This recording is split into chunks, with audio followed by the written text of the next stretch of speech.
Bonjour tout le monde. Ce que je m'apprête à vous livrer est difficile pour moi. Mais j'ai vraiment envie et besoin de témoigner là-dessus. Et ce que les énergies du moment, l'éclipse, les étoiles, les astres, m'ont fait conscientiser. Et où, personnellement, j'ai fait une avancée colossale me concernant. Il est rare que j'aborde sur la chaîne ce genre de problème, et souvent, même en guidance, je dis que je ne donne pas d'éléments sur la santé. Je vais vous parler ici et maintenant de ma santé. C'est important pour moi de témoigner parce que je pense que ça fera écho à certaines personnes. J'ai compris aujourd'hui que ma mission, de vie, d'âme, peu importe, ce que je dois faire, on va dire ça tout simplement comme ça,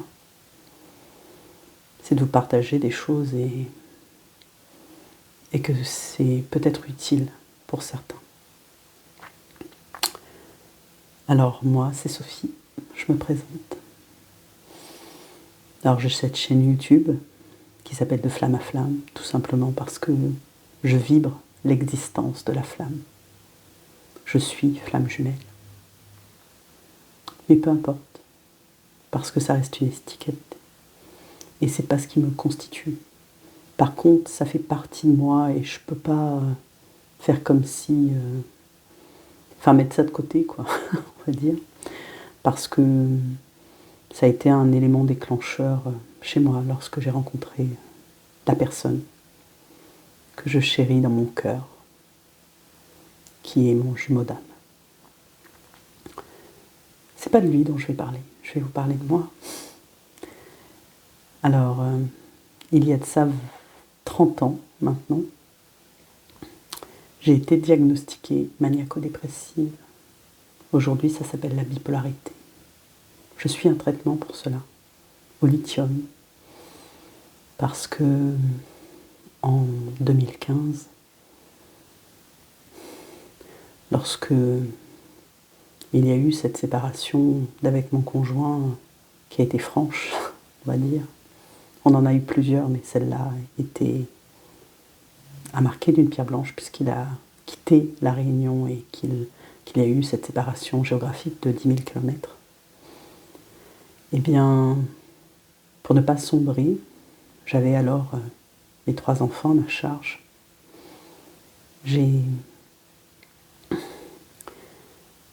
Je ne voulais absolument pas retomber dans des humeurs dépressives, on va dire ça comme ça. J'avais trop connu cela par le passé. Et j'avais lu déjà énormément de choses sur la bipolarité et la maniaco-dépression, et j'ai été voir un psychiatre pour me faire diagnostiquer. Donc je vous parle de ça il y a... Donc on est en 2024, il y a une dizaine d'années maintenant. Parce que j'ai fait un épisode en 2014 très colossal et conséquent, d'humeur sombre, d'humeur, vous voyez la dépression là, quand vous touchez le fond et que vous vous perdez en fait.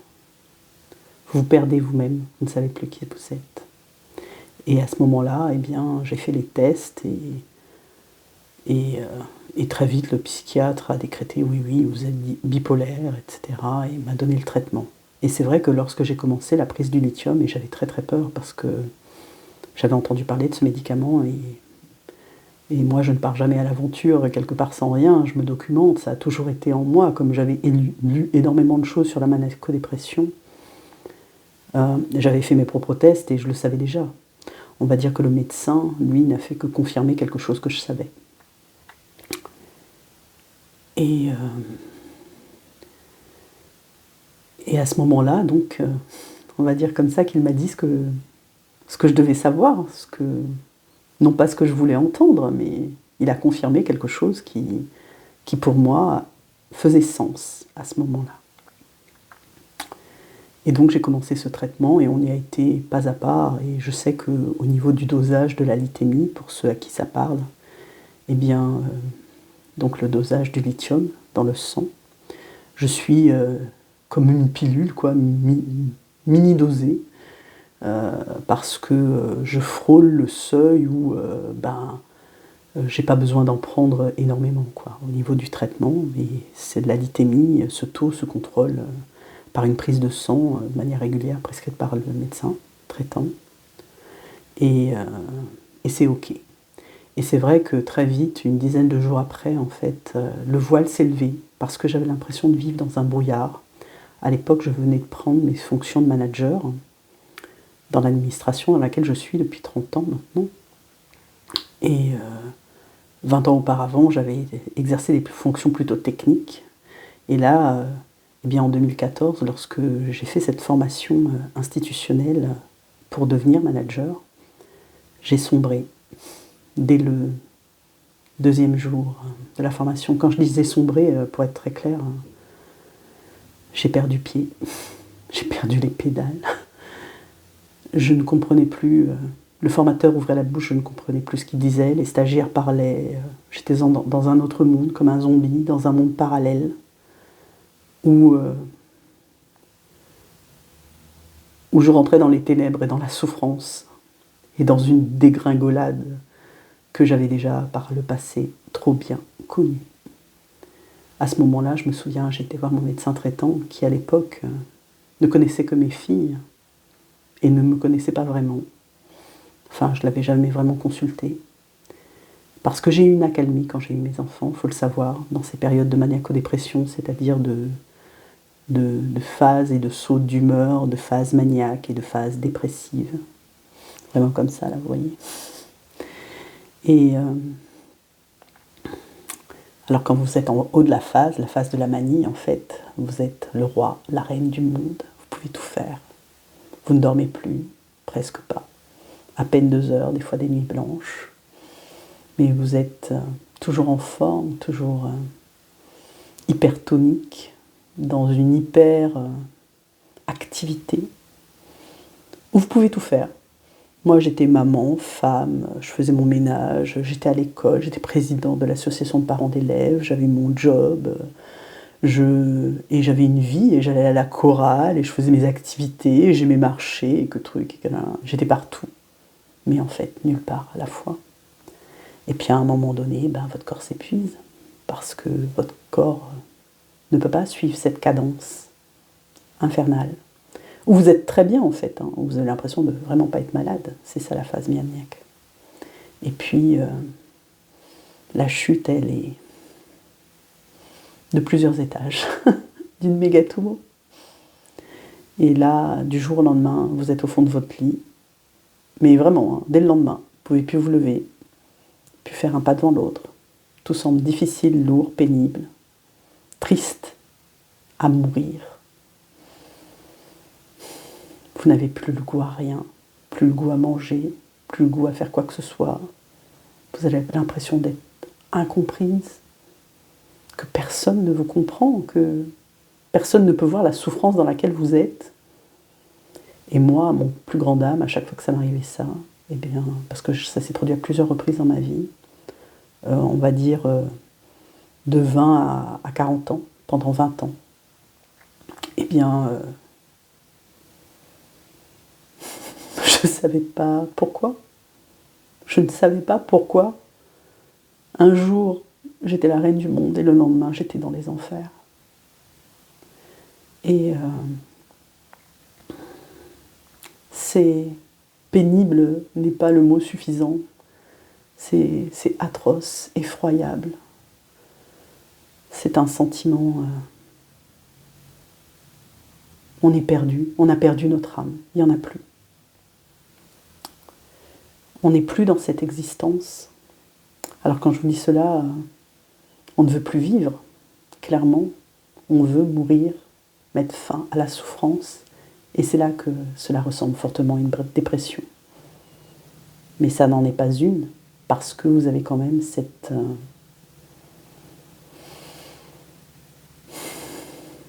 Je pense à la carte Nadir, là, tout de suite.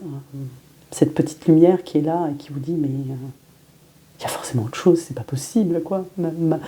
Mon existence ne peut pas se résumer aux ténèbres, parce que vous avez quand même la conscience de quand vous êtes bien, vous êtes super bien, et vous êtes même super vous. Comment est-ce possible? Comment est-ce possible?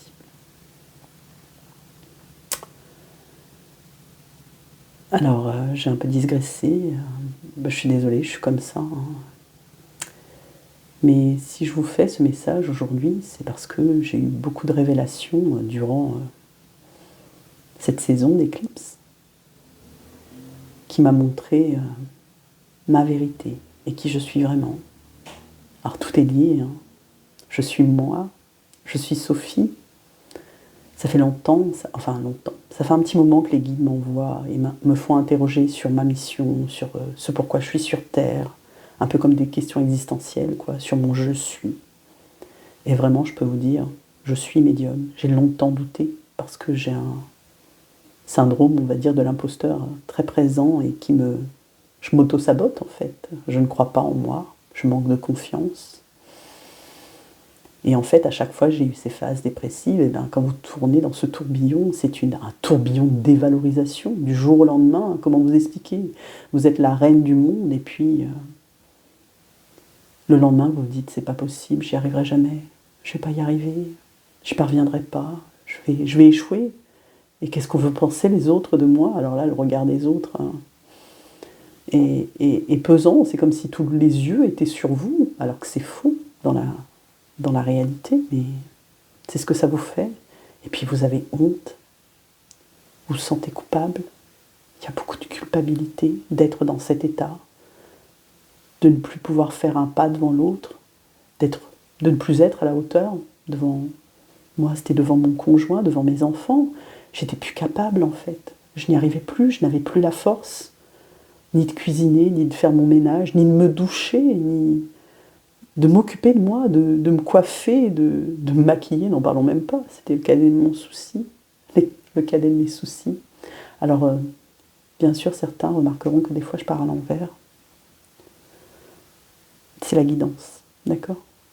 Je suis pas folle, je suis pas perchée, je suis pas tarée, je perds pas la boule, je le sais aujourd'hui.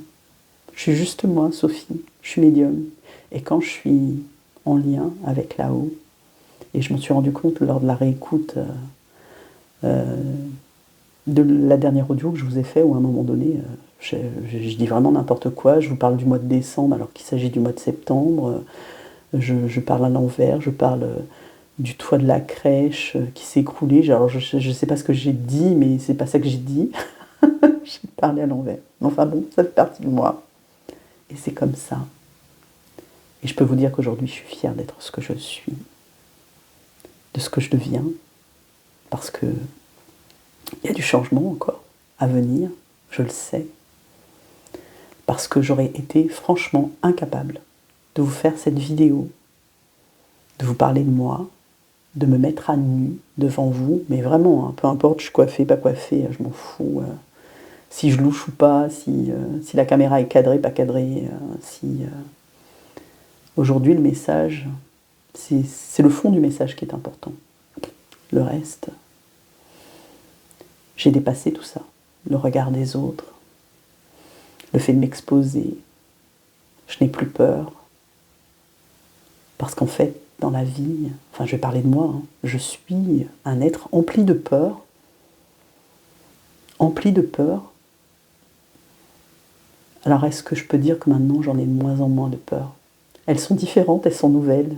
Je sais que des nouvelles peurs vont apparaître, mais celle-là, je n'ai plus peur. Et je peux vous dire, et c'est là où je voulais en venir, je ne suis pas bipolaire, je ne suis pas maniaco-dépressive. Tout ça s'est amalgamé dans ma tête. Tout ça est une erreur de diagnostic, où on m'a dit ce que je voulais entendre, ou plus ou moins la science par rapport à ses connaissances et aux personnes que j'ai vues sur mon chemin à l'époque, et tout est juste. M'ont dit que j'étais malade. Je ne suis pas malade. J'ai eu un éveil spirituel. Et l'éveil, ça se passe en coup par coup. Alors si aujourd'hui je poste cette vidéo, elle ne parlera pas à tout le monde. Et ne calquez pas non plus votre situation sur la mienne, ce n'est pas ça. Si je fais cette vidéo, c'est pour que les personnes qui se sentent concernées, eh bien, s'interrogent, se questionnent, se demandent, mettent en balance, s'équilibrent sur ce qu'elles sont vraiment, au fond d'elles, au fond de leur cœur. Moi, je me suis posé beaucoup de questions. Beaucoup, beaucoup, beaucoup. Et je peux vous dire que hier, et cette vidéo fait partie d'un process pour déposer cela et en finir. Il y aura peut-être encore des résiduels et ça va me revenir et que des fois j'aurai des doutes. Mais je peux vous dire aujourd'hui, et je le prononce haut et fort, je ne suis pas maniaco-dépressive, je ne fais pas de variation d'humeur, je suis hypersensible. Je suis HPE, HPI, peu importe. HPI normalement parce que j'ai une prédominante yang, HPE lorsque mon yin s'équilibre. Ça reste des étiquettes, c'est pas bien important tout ça, je vous assure que c'est pas bien important. Je suis moi. Et aujourd'hui, je sais que à 20 ans, il va falloir que je vous raconte l'histoire pour clôturer ce chapitre et que l'histoire soit bouclée en fait. Mon estomac travaille. Eh bien,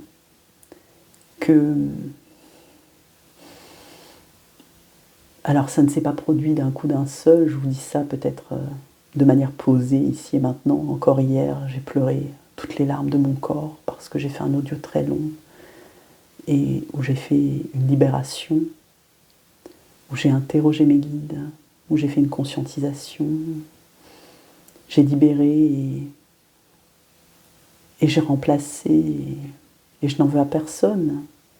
J'ai fait un recouvrement d'âme, c'est-à-dire j'ai récupéré tout ce qu'on m'avait volé en fait, ma vie, mon vol d'énergie, ces personnes qui m'ont lancé un diagnostic et auquel j'ai cru.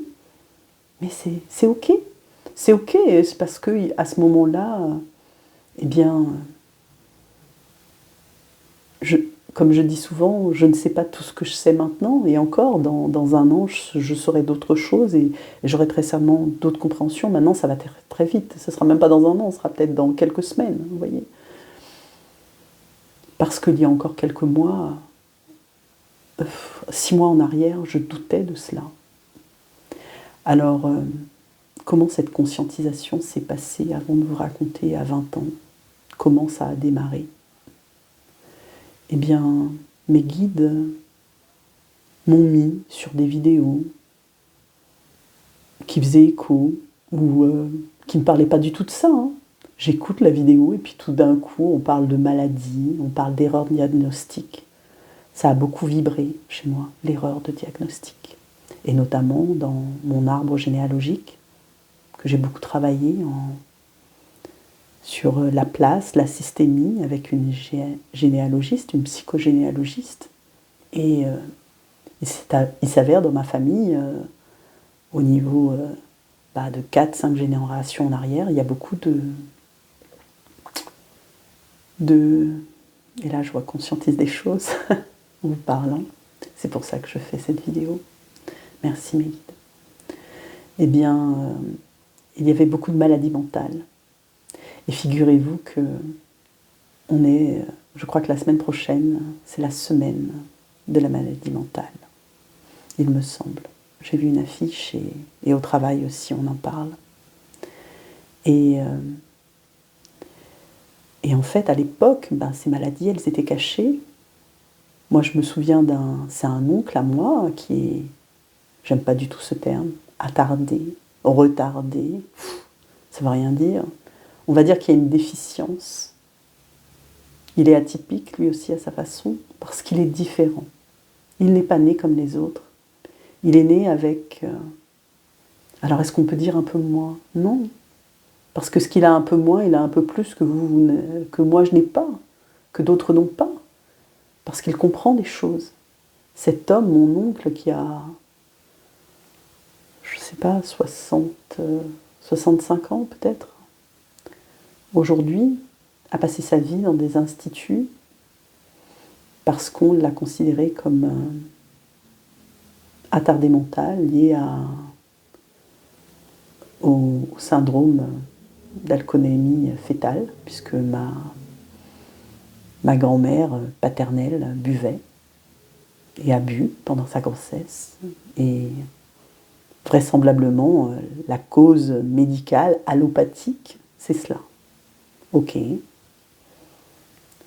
Cet homme a un contact avec les enfants incroyable. Mes filles l'adoraient, et peu importe qu'il soit en retard mentalement, elle s'en fichait. Il jouait avec elle, comme jamais, comme un enfant, parce qu'il a gardé son âme d'enfant. On n'arrête pas de parler sur les chaînes d'enfant intérieur. Bah lui, son enfant intérieur ne l'a jamais quitté. Nous, on est à la recherche de notre enfant intérieur. Alors c'est quoi le mieux, le moins? Il n'y en a pas. Il est comme il est. Et je remercie pour cela. Mais ce que je voulais vous dire, c'est que les maladies mentales dans ma famille ont été mises à part, étaient considérées comme des tares. Ces enfants étaient cachés. Alors c'était surtout du côté paternel, mais pas que. Alors je sais pas, je pense que j'ai quelque chose encore à comprendre, pourquoi plus du côté paternel que... Enfin la lignée paternelle plutôt que maternelle. Ce n'était pas, on va dire, du même degré. Il y a eu beaucoup de dégénérescence, de la myéline, je crois, dans le cerveau. Et des petits cousins, des petites cousines, enfin bref, des arrière-cousins, je ne sais pas dans quelle branche, mais au niveau chez mon père. Je me souviens d'une femme qui était alitée. Elle avait 30, 40 ans, je ne sais pas, moi j'étais jeune. Et elle était toute tordue. Elle s'exprimait avec des sons. Et elle était cachée. On ne la montrait pas. C'est à peine si j'avais le droit d'aller la voir, vous voyez. C'était caché. C'est terrible quand on y pense. J'ai une cousine à moi qui a été, alors je vais dire maintenant diagnostiquée, à tort ou à raison, je ne sais pas, puisque je ne suis plus en lien avec cette personne. Mais je sais qu'elle m'a beaucoup aidée parce qu'elle a mis des mots, M-O-T-S, sur mes mots, M-A-U-X, à l'époque, quand j'avais 20 ans. Et grâce à elle, j'ai compris que je n'étais pas seule à ressentir cela, ce que je ressentais au fond de mon cœur, au fond de mon âme. Et elle m'a expliqué. Sa mère, ma tante, du côté maternel cette fois-ci, l'a cachée. Au pire de ces périodes dépressives, où quand elle était hospitalisée, personne ne le savait, on demandait comment va-t-elle? Ça va, vous voyez?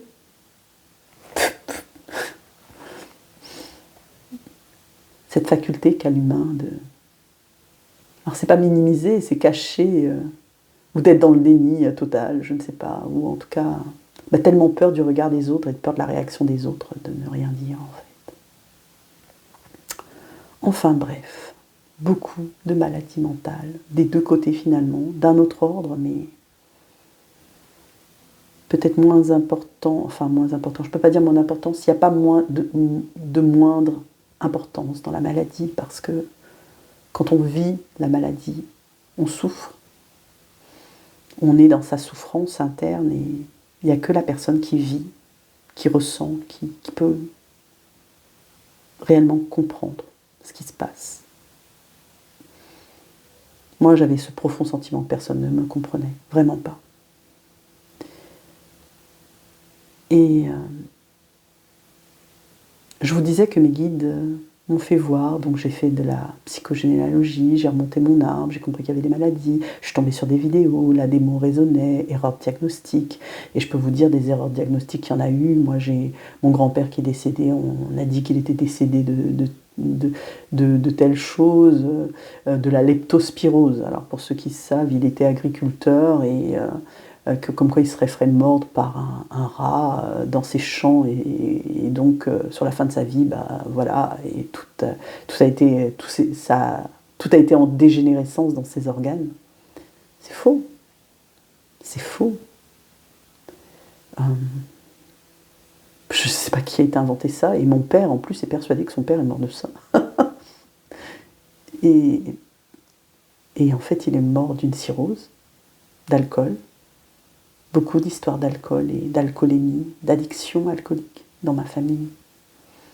Des deux côtés. C'est moins visible au niveau maternel parce que c'est très caché, c'est fait à La Réunion, on dirait en sous-bic.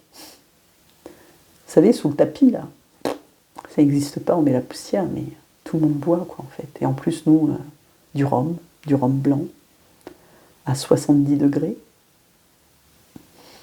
Je vous assure quand même que quand vous buvez un petit shot comme ça, ben, et pour un peu que vous en buvez un petit shot tous les soirs et voire 3, 4, 5, 6 shots tous les soirs, ça vous laisse des séquelles quand même. Hein.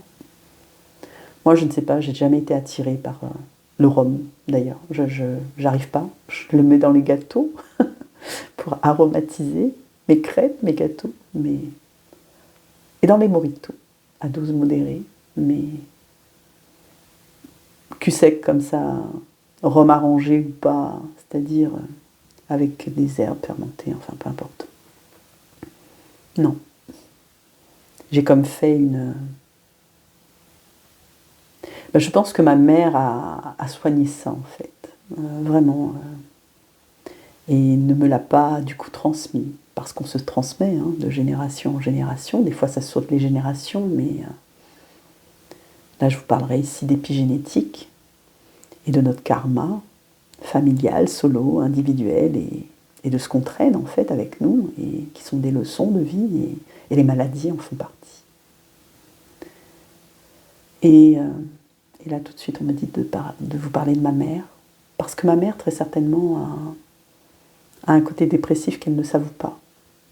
Parce que ma mère est une femme forte, très très forte, et elle m'a transmis sa force. On ne faiblit pas devant les autres, on ne montre pas qu'on puisse pleurer, qu'on puisse être faible. Grosse croyance limitante.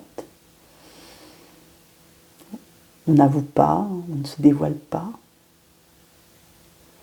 Et c'est peut-être pour ça aussi que j'ai autant de mal à livrer mes sentiments. J'ai fait un gros travail là-dessus, mais à les accepter, à être dans mon corps, à m'autoriser à ressentir, à m'autoriser à pleurer. Alors maintenant, je pleure, c'est clair, les vannes sont ouvertes.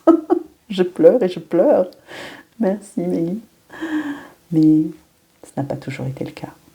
Parce que, comme les chiens ne font pas des chats, eh bien, je suis une femme forte, résiliente, mais je suis aussi une femme sensible. Et aujourd'hui, non pas que je sache faire la part des choses. Tout ceci est un savoureux mélange.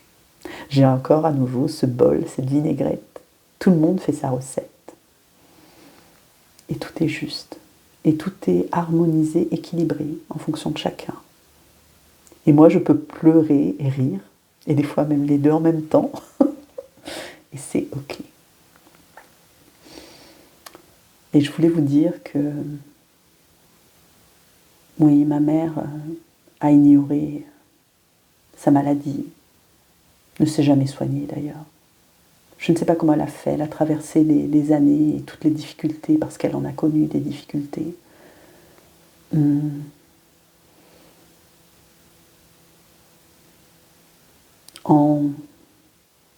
C'est une force de la nature, ma mère. Je ne sais pas. C'est une énigme. J'ai beaucoup d'admiration, mais aussi, aujourd'hui, je me rends compte que... Aujourd'hui, je lui demande de se montrer, et de montrer sa vulnérabilité, et qu'il n'y a pas de honte, il n'y a pas à se sentir coupable, il n'y a pas de peur à avoir par rapport aux autres, et on s'en fout du regard des autres. à être vulnérable. C'est encore difficile pour elle. Mais j'ai bon espoir, parce qu'elle suit aussi son chemin et son travail, en fait. Alors j'ai encore digressé, je vous parlais de comment mes guides m'ont montré. Alors ces vidéos, c'est... Une vidéo en amenait une autre, en fait, et puis quand il y a eu ce truc d'erreur diagnostique, dans la foulée, en cherchant bipolarité et erreur diagnostique, je suis tombée sur quelqu'un qui parlait que souvent, ça arrivait en tout cas. Évidemment, il n'y a aucune étude là-dessus, mais qu'il ne s'agissait pas d'une erreur diagnostique, qu'il s'agissait d'hypersensibilité, voire d'hyperpotentialité, et que tout ceci a été confondu parce qu'il y a 30 ans de ça, on ne parlait pas de haut potentiel, à peine on prononçait le mot surdoué, ça, on dirait que c'était un gros mot. C'était un gros mot. Et puis, et du coup, c'était être différent, c'était hors norme, hein, et il fallait être dans la norme. Vous savez, faire rentrer le rond dans le carré, là. Ou l'inverse. Et je suis à la fois un rond et un carré.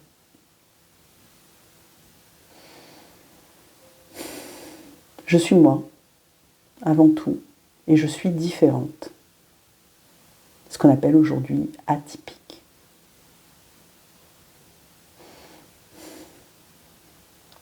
Je ne suis pas quelqu'un de lambda.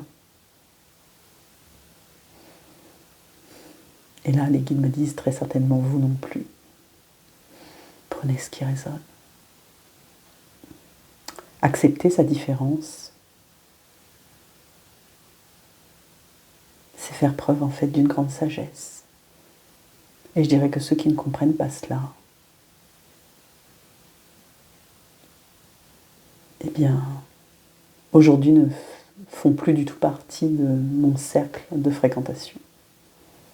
Hormis, évidemment, j'ai une vie active dans une administration, donc voilà, je suis amenée à fréquenter d'autres gens, mais de moins en moins en fait, parce que ces gens ne sont plus sur mon chemin. C'est comme ça. Ma vibration, ma lumière est si forte que je n'attire à moi que de belles âmes. C'est cela. Des personnes avec qui je peux comprendre. Après, tout le monde n'est pas comme moi et je demande à personne d'être comme moi. C'est pas ça. C'est que moi aussi, j'ai beaucoup changé et je fais davantage preuve de sagesse et de compréhension. Et mon cœur s'est ouvert.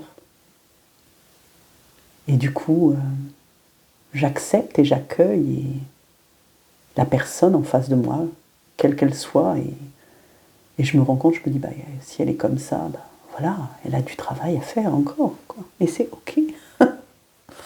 Et je lui souhaite bon courage.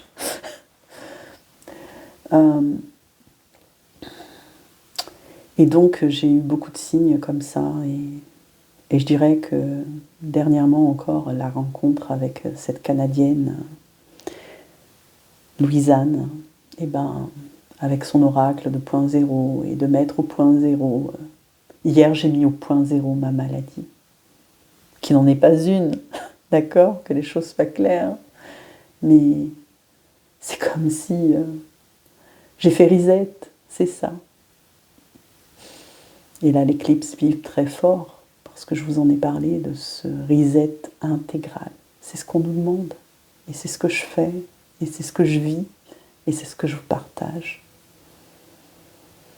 J'ai mis au point zéro la bipolarité, la maniaco-dépression, l'erreur de diagnostic, la culpabilité, la honte, le fait d'être caché. Alors on ne m'a pas caché, ma famille ne m'a pas caché, mais je me suis cachée à moi-même. Parce que, inutile de vous dire que quand j'étais dans cet état au 36e dessous, eh bien, je ne me montrais pas. De toute façon, j'en étais incapable et je ne voulais voir personne. Et puis j'avais trop honte. Je crois que la honte me submergeait. Parce que, quelque part, j'avais une conscience en moi, cette petite lumière qui me disait « mais t'as été autrement, les gens ils t'ont vu autrement, ils vont pas comprendre ». Et donc, je me suis cachée. Et quelque part, le fait de se cacher, c'est d'être dans le déni, c'est ne pas s'accepter, c'est ne pas s'aimer. Et là, ça fait mal. La souffrance, elle est là, en fait. Elle est intense, elle est immense. C'est un gouffre abyssal dans lequel on se perd.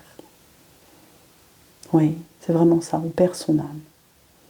À ce moment-là, je pense que ces phases de dépression que j'ai faites, j'appellerais ça comme ça pour les cataloguer, on va dire, eh bien, ça ressemblait à un refus d'incarnation, à un déni de mon âme, d'être sur cette terre, à se poser des questions tout le temps qui tournent en boucle et dans le sombre et dans le noir, vous broyez du noir morbide. Et pourtant, je voulais continuer à vivre, mais j'avais envie que la douleur cesse. Et je n'avais pas envie d'être un fardeau pour ma famille, pour mes enfants, pour mon mari, pour mes collègues, pour mes amis. C'était une idée qui m'était insupportable. Insupportable au point où la seule issue me semblait être la fin, la mort. Et pourtant, j'avais cette envie de vivre, de m'en sortir, de voir la lumière au bout du chemin. Mais quand on est dans cet état d'âme, c'est comme ça qu'on appelle ça, c'est rigolo, l'expression qui vibre de manière différente aujourd'hui. Parce que c'était une vibration de mon âme différente, c'est ce que je veux vous dire. Alors entre ceux qui vont dire, mais elle est en train de nous dire, ouais, elle n'est pas bipolaire, elle n'est pas maniaco-dépressive, mais elle a eu des phases de dépression, elle a eu des phases de manie, donc c'est ça. Non, c'est pas ça. Et là, je vais vous raconter pourquoi. Et ce que j'ai conscientisé. À 20 ans, je suis partie en Angleterre, passer ma licence avec le programme Erasmus. C'était mon rêve. Mon rêve. Je faisais des études d'anglais.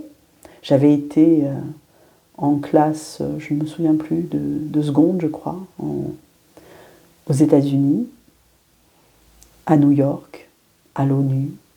Et là, ce jour-là, j'ai dit, je vais être interprète. Je vais être casquée, là, et je vais être derrière les petites baies vitrées, là, et traduire de manière courante l'anglais au français et inversement. Et pour moi, c'est clair, pour posséder une langue, quand elle n'est pas la vôtre, eh bien, il faut aller dans le pays, il faut la parler, sinon il faut être native, ce qu'on appelle, c'est-à-dire être né, être originaire, ce qui n'était pas mon cas. Moi, j'adorais l'anglais, je le parlais, mais j'avais encore, à l'époque, même si j'avais de belles notes et tout, un tel sentiment de ne pas être à la hauteur, de me dévaloriser, que j'étais jamais satisfaite, ce sentiment de perfection. Et du coup, la perfection, quand vous ne l'atteignez pas, elle entraîne la déception. Et vous vous en voulez, et puis voilà, vous êtes dans une spirale après de dévalorisation de vous-même. Et je vivais ça en permanence, en fait. Alors que tout le monde disait que ouais, super, nana, on me comprenait et tout, mais moi, je ne croyais pas en moi. Donc, vous pouvez me dire ce que vous voulez. Quand quelqu'un ne veut pas entendre, je n'entendais pas. Je n'entendais pas les compliments.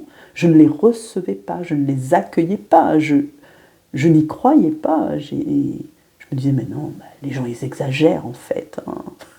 Je parle pas si bien, la prof, je sais pas, peut-être qu'elle a été légère sur les notes, et puis qu'elle a voulu bien noter tout le monde, et puis c'est pour ça que j'avais des 19, et tout ça, enfin vous voyez, il y avait toujours ce truc en moi, depuis petite là, là je vous parle vraiment depuis petite, cette insatisfaction totale, éternelle, ça m'a toujours suivi, mais pourquoi ? Ça fait très certainement partie du package de haut potentiel, je dirais. Moi, j'ai pas fait de grandes études là-dessus, je ne sais pas, jusqu'à aujourd'hui, et je pense que c'est pas très important. Mais voilà, je ne savais pas que j'avais des capacités, on va dire. Je savais que j'avais des facilités, ça c'est clair. Parce que moi, il me suffisait d'écouter les cours, et puis je les retenais, en fait. Moi, je prenais beaucoup de notes, j'ai toujours beaucoup écrit. J'avais besoin de coucher sur le papier ce que j'entendais. Je relisais, j'avais cette mémoire, j'apprenais par cœur. À l'époque, on vous demandait beaucoup de par cœur. Mais je veux dire, on avait un contrôle, j'apprenais 2 jours avant, quoi, la veille pour le lendemain, et j'avalais 10 pages. Et c'était OK. Le bac, je l'ai passé comme ça. Le bac, j'ai fait confiance à l'époque, je ne savais pas que j'étais guidée, mais j'ai fait confiance à mes guides, et on va dire ça comme ça, à l'univers. J'ai fait comme une prière, et en philosophie, j'étais pas très bonne. Alors je pense que c'est parce que je n'avais pas du tout les mêmes idées que le prof. Enfin bref, peu importe. Et du coup, il m'avait un peu dans le collimateur, j'étais vraiment très mauvaise. Et c'était quand même QF8, je m'en souviens. Si je ratais cette matière, mon Dieu, j'aurais jamais eu mon bac. Déjà en français, je démarrais avec un handicap, avec le bac de français. Donc, bref, j'avais déjà des points de retard à rattraper. Parce que j'étais bonne, moi je connaissais ma valeur, mais mes notes ne reflétaient pas toujours ce que j'étais, en fait. On va dire ça comme ça, ou ce que je ressentais. Autant j'exigeais la perfection de mes professeurs, la perfection de moi, mais autant, des fois j'accrochais pas et je me vautrais. Enfin bref. Je pense que c'est le parcours de toute personne à haut potentiel. C'est compliqué, les études. Vous aimez, vous investissez, vous faites, vous excellez, et un prof va vous agacer, même si c'était la matière que vous adorez, vous échouez. Parce que, en tout cas, je parlerai de moi, j'ai fonctionné au feeling, et mes enfants aujourd'hui fonctionnent comme ça. Et je les reconnais beaucoup. Alors je précise que mes filles aussi sont toutes les 3 au potentiel, et connectées, et ont des capacités. Intellectuelles, mais pas que. En reliance avec le divin. Et c'est OK. Et je vous dis tout cela parce que donc j'ai vécu vraiment une scolarité, on va dire, en dents de scie, avec une forte exigence de moi-même. Et cette forte exigence m'a toujours, même dans le monde professionnel, je n'étais jamais satisfaite en fait. Rien n'allait. Et alors, quand tout va très bien, que vous êtes au top de cette phase d'ascension, je parlais, oui, voilà, une phase d'ascension, c'est beau, ça me parle autrement aujourd'hui, mais c'est-à-dire que vous grimpez et que cette phase ascendante, en haut de la courbe, où vous grimpez, vous allez être la reine du monde, eh bien tout va bien, vous vivez bien, mais quand après, votre mental vous rattrape, votre ego, vous voyez, et vous dit que vous êtes nul, que vous ne valez rien, que à trouver 10 000 excuses, oui, voilà, qu'on vous a fait une fleur ce coup-ci, vous avez été retenu, c'était un hasard, quoi. Ça ne peut pas être en fonction de ce que vous valez, vous voyez. Toujours à tout dévaloriser, même quand les autres vous encensent, on va dire ça comme ça. Eh bien, quand votre mental vous rattrape, là, c'est mort. Vous êtes dans la phase descendante. Et moi, j'ai connu ça toute ma vie, 20 ans durant, même un peu après. Mais c'était différent. Parce que quand j'ai pris le lithium, ça m'a enlevé ce voile et ça a reconnecté là-haut et ça m'a aidé. Et j'avais besoin de cette béquille, j'appellerais ça une béquille. Un médicament, aujourd'hui, c'est une béquille. Quand vous prenez un médicament pour la tension, parce que j'ai été déclarée hypertendue aussi en 2011, après ma 3e grossesse, mais pourtant j'avais été voir un naturopathe qui m'avait dit « Mais vous savez, votre grossesse, enfin, cette grossesse est tellement atypique. » Ce sont ces mots. Et elle l'a été. Parce qu'elle était bien différente et émotionnellement très difficile. Votre hypertension est émotionnelle. Vous n'êtes pas hypertendu. Ça va revenir à la norme, etc. Et puis en fait, j'ai accouché, j'avais toujours de l'hypertension, bref. J'ai allaité, donc j'ai pas pu prendre le cachet tout de suite, et puis on me l'a donné après.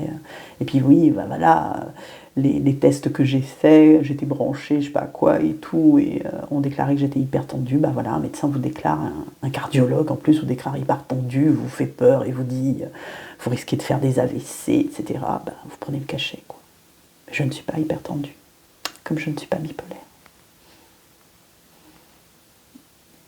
ce sont des diagnostics qui ont été posés. Alors je vais nuancer, peut-être pas des erreurs, les médecins qui me l'ont dit, ils l'ont fait avec leurs mesures, etc. Par contre, aujourd'hui, sans minimiser, sans vouloir mettre de côté, moi, ce que je sais, c'est que, tout comme le lithium, tout comme les médicaments que je prends pour l'hypertension, je suis en train de me sevrer. Alors, on va faire l'un après l'autre. Hein. Je sais que je suis surtout pas bipolaire, donc je suis en train de me sevrer du lithium, et je ne fais pas n'importe quoi. Ça fait un moment que j'ai commencé à diminuer la dose, et comme je vous dis, j'étais déjà mini-dosée, donc voilà. Et je suis très à l'écoute de mon corps, et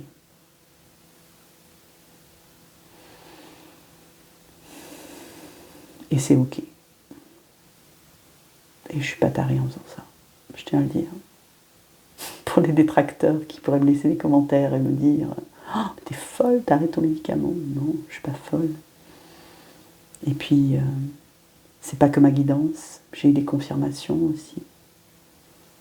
C'est sorti de la bouche d'un médecin qui n'en est pas un, qui n'est pas reconnu comme tel, évidemment, parce que si vous allez voir style ostéo, je sais pas quoi, c'est pas reconnu, et pourtant, ces personnes-là sont très bien.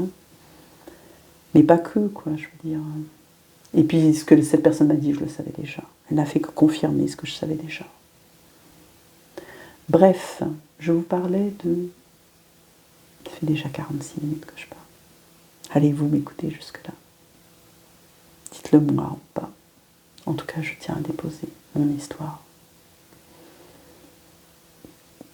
À 20 ans, quand j'ai été en Angleterre, en fait, ce qui était le rêve de ma life, de toute ma life, parce que j'ai voulu très fort ça. Et à chaque fois dans ma vie, ça s'est produit comme ça. Comme des schémas répétitifs, ça ne vous rappelle rien? Les choses que vous reproduisez. Quand on reproduit quelque chose, c'est qu'on n'a pas compris la leçon du karma.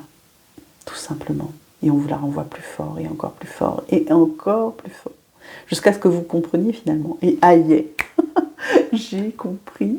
J'ai compris. Mais bon, il m'a fallu du temps, il m'a fallu 30 ans. Mais j'ai compris. J'ai compris ce qu'essayaient de me dire mes guides. J'ai compris qu'ils essayaient de me dire, mais tu n'es pas bipolaire, tu n'es pas maniaco-dépressive, tu as fait un éveil spirituel. Mais je n'en avais absolument aucune idée. Vraiment aucune. Et cet éveil chez moi a eu lieu en plusieurs phases. Parce que ma mémoire, elle a oublié que j'étais intuitive, que j'étais une petite fille vive, qui s'intéresse à plein de choses et qui avait très certainement des capacités, qui était déjà clairsentiente, qui recevait dans le corps. Mais tout ceci a été mis en sommeil quand j'ai été agressée à 11 ans. Et la petite Sophie, eh bien, s'est tue à jamais, dans un gouffre, sans lumière. Alors le mot qui me vient là, c'est enterré. Ouais, j'étais sous terre. Mon enfant intérieur était à la cave. Et il a fallu attendre 40 ans passés pour que mes capacités se révèlent à moi à nouveau et que mon enfant intérieur revoie la lumière et les compréhensions et sorte de la cave où il était caché. À 20 ans, quand je me suis rendue en Angleterre, c'était le rêve de ma vie qui se réalisait, ce programme Erasmus. J'étais sur les attentes, j'ai manifesté. Hier, j'ai conscientisé ça, que j'ai manifesté ce voyage, ces études, parce que je n'étais pas retenue la première. C'était sur dossier, je n'étais pas prioritaire, et j'ai manifesté. Tellement je le voulais fort, j'ai posé une intention, et le pouvoir de mon intention était tel que j'ai fini. Ce beau jour où le téléphone a sonné, on m'a dit « c'est bon, c'est ok, tu pars telle date ». Et là, tout a été très vite. Alors que mon rêve se réalisait quand je suis arrivée en Angleterre, quasiment dès le lendemain, comme pour ma formation de management. Mon mental a pris le dessus. mon ego. Je me suis posé des questions existentielles du style: est-ce que je méritais cela? Est-ce que j'étais à ma place? Que j'avais pris la place d'autres personnes?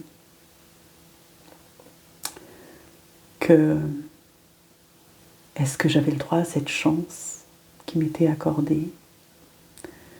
J'avais une grosse culpabilité parce que ma mère a fait un prêt assez conséquent pour me permettre de suivre mes études en Angleterre. Et là-bas, tout s'est posé en fait dans ma tête, c'est-à-dire j'ai pris cette responsabilité comme la mienne parce que j'étais une enfant déjà très mature et qui avait le sens des valeurs. Je l'ai toujours eu, j'ai toujours été comme ça. J'ai toujours été mature, comme disaient les gens. Quand j'étais petite, je ne parlais qu'avec des grandes personnes. Et c'était ok. J'arrivais pas à parler avec des enfants de mon âge, très peu. Si j'avais une copine, oui voilà, j'en avais une, point. J'en avais une.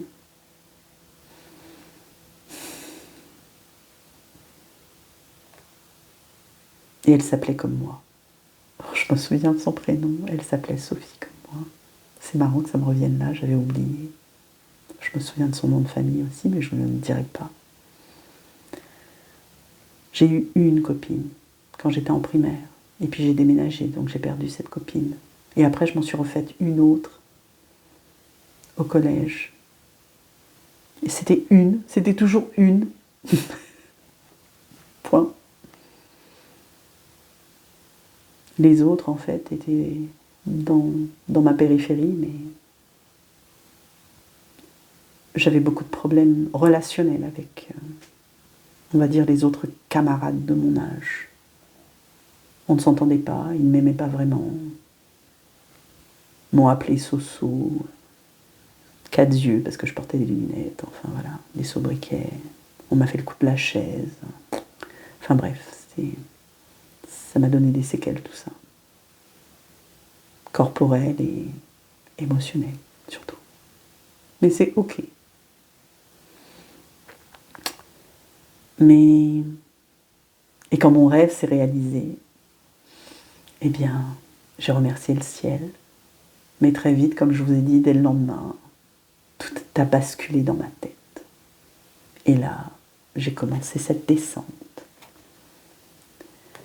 Et finalement, j'ai pas pu finir ma licence. J'ai beaucoup dit, on va dire, la version officielle, c'est que j'ai été rapatriée sanitaire. La vraie version, c'est que je n'ai pas pu aller au bout de mes études. J'en suis ressortie avec un profond sentiment d'échec, dont pendant 30 ans, je ne me suis pas relevée, parce que je n'avais pas été au bout, parce que j'avais déçu mes parents. Mais j'étais trop malade, j'étais trop maigre, je n'avais surtout plus l'esprit, je n'étais plus moi, je ne parlais plus de manière cohérente, j'étais très faible, très fatiguée. Je ne sais même pas comment j'ai trouvé la force de rentrer en France, à Paris, puis à La Réunion. Et puis j'ai été alitée, je ne sais pas, pendant 3 à 4 mois. Et puis après, il y a eu cette cousine qui est venue, qui a mis des mots sur mes mots, comme je vous l'ai dit. Et puis là, j'ai compris que je n'étais pas seule. À l'époque, je n'ai pas été soignée. Ma mère ne savait pas ce qui m'arrivait. Mes parents ont cru que j'étais droguée. Ils m'ont posé la question plein de fois. Tu as pris des drogues? Dis-nous, tu peux nous dire, Sophie, si tu as pris des substances illicites? Je savais tout ce que ces mots voulaient dire. Tu as fumé quelque chose? Peut-être t'a-t-on donné quelque chose sans que tu t'en rendes compte? Rien de tout cela. Je ne touchais pas ni à l'alcool, ni aux drogues. À l'époque, si je fumais, c'était la seule addiction que j'avais, qui était déjà bien grande. Mais c'est tout. J'ai vraiment disjoncté. En fait, je me suis sentie dissociée, je le sais maintenant.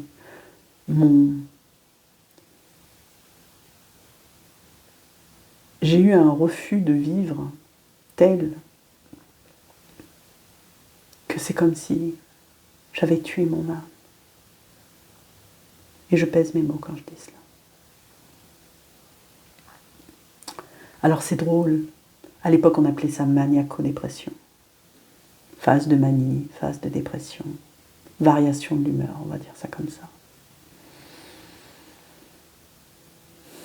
Aujourd'hui on appelle ça bipolaire, mais c'est la même chose. Hein.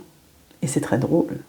Bipolaire, deux pôles, deux polarités, yin, yang, ça vous dit rien ça?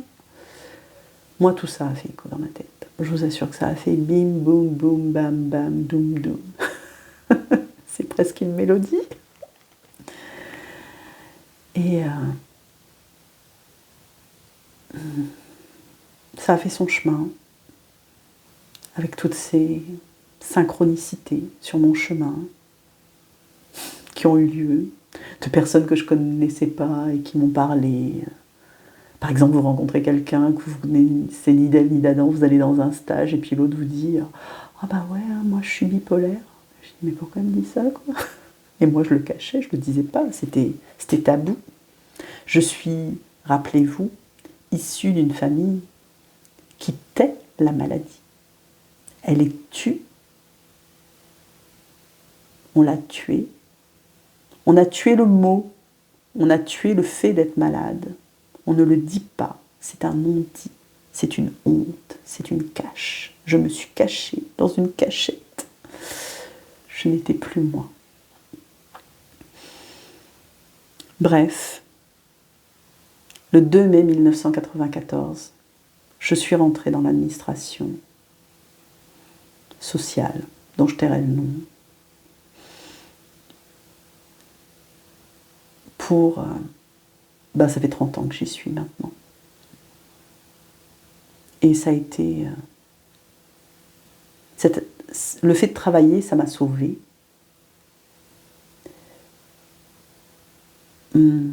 Ça a aussi déterminé mon chemin, quelque part, parce que je travaille en lien avec des familles. Et ce n'est pas anodin que ma mission de vie, quand je tire les cartes, et Marie, l'archange Marie, qui est mon guide,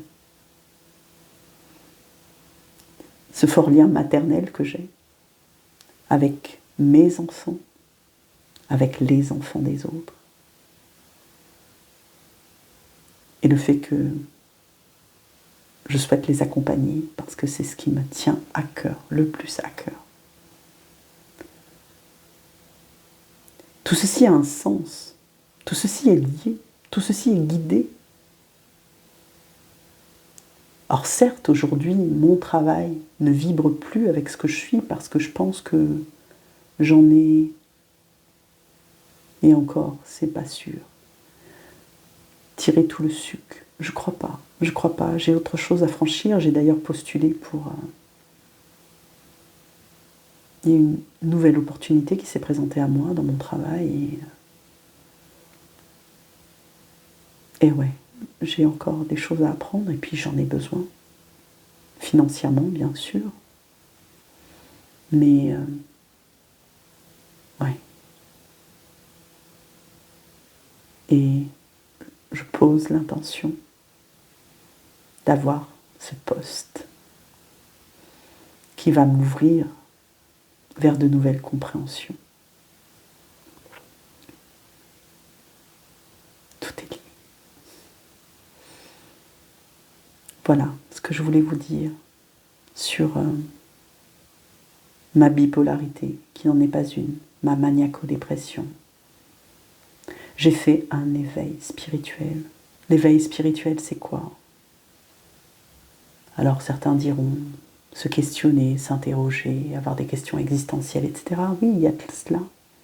Moi, je peux vous dire que j'ai vécu une dissociation de mon intellect, de mon mental, de mon ego et de mon intuition, qui s'est scindée à un moment donné. Mais à 20 ans, c'était trop fort. Pourtant, tout est juste, hein. on ne vous envoie, l'univers ne vous envoie que ce que vous pouvez recevoir.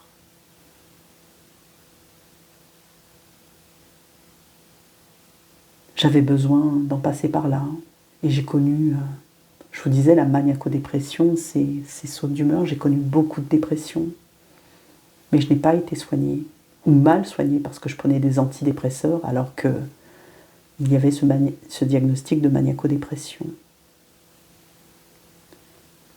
Je me souviens du psychiatre qui m'a dit, quand j'ai été internée, parce qu'une fois j'ai été internée, tellement ça allait mal. J'étais en état cathartique, je crois qu'on dit, sur le canapé, je pleurais, sans discontinuer, je ne parlais plus, je ne mangeais plus. Je pesais 50 kilos pour 1,70 m.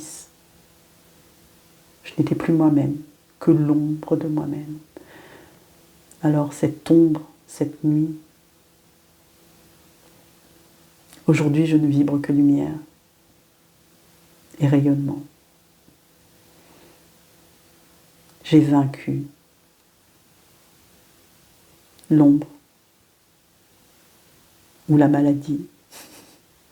Le mal a dit, il m'a parlé, et c'est bon, j'ai compris.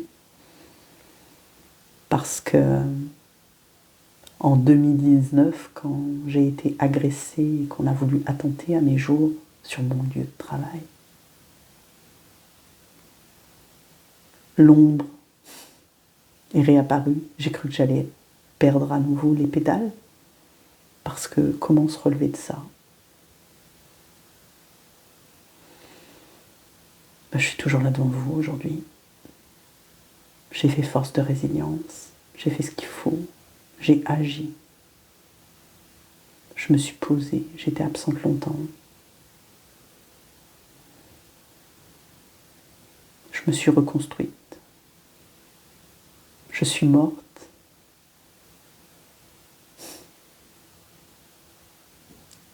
J'ai...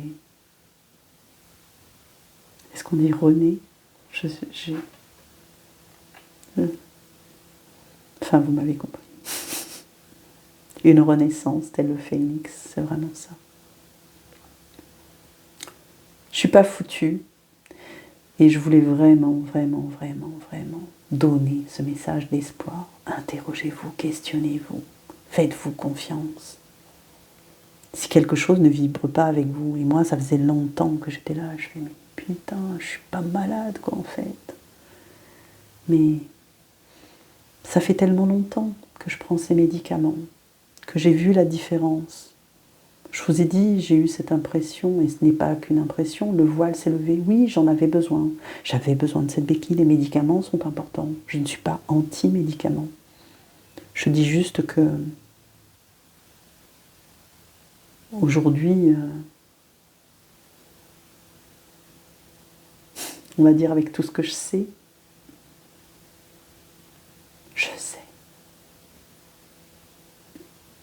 que je suis Sophie, que je suis médium, que j'ai été perdue à un moment donné parce que le fait d'être médium, et médium je l'ai toujours été, j'étais entre deux mondes, mais je ne mesurais pas, je ne pouvais pas percevoir, je n'étais pas accompagnée non plus.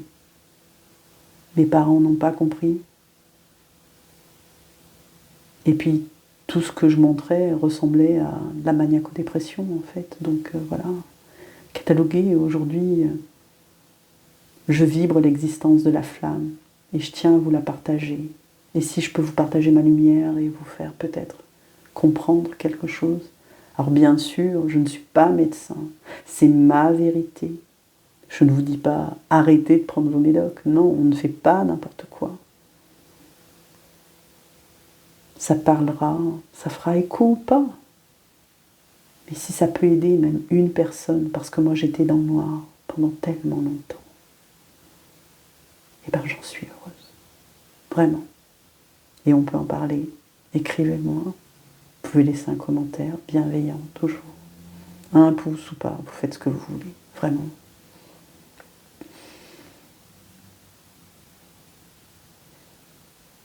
Aujourd'hui, je m'aime. Je me comprends. Je m'accepte et je vous aime.